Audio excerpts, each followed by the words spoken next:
ស្នេហ៍លោកតែនៅក្បែរគ្នា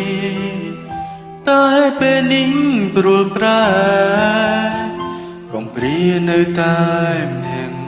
ឯងស្នេ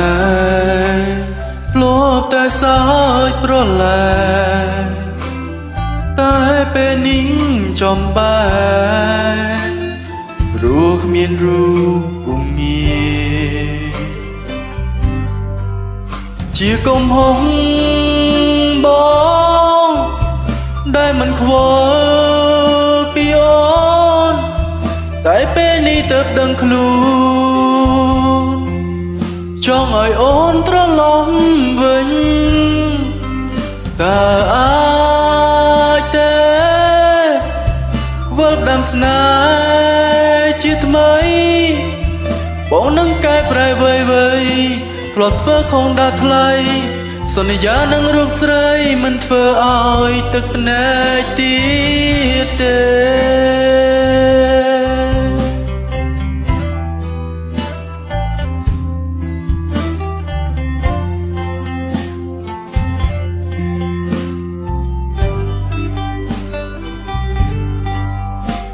ក៏ដឹង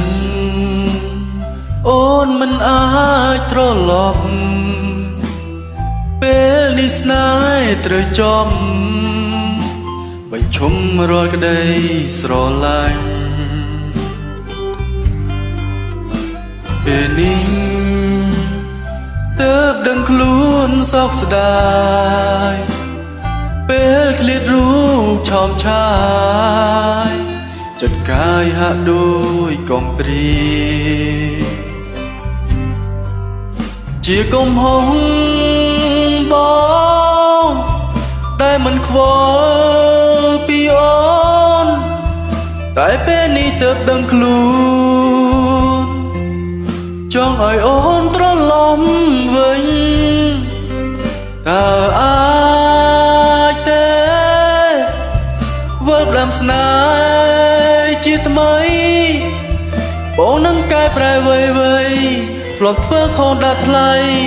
សន្យានឹងរូបស្រីមិនធ្វើឲ្យទឹកភ្នែកទៀតទេ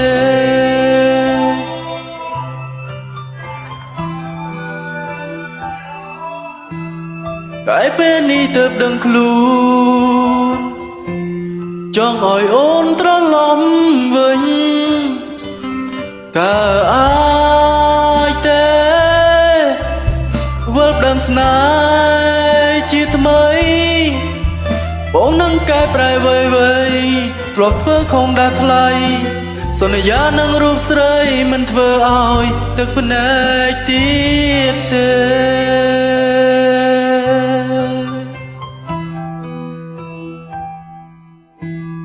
អត់នេះដែរសុភញាទៅអ្នកដែលជួយចាប់អត់វាទាំងអស់សំខាន់អ្នកដែលចូលអារម្មណ៍បាត់ហ្នឹង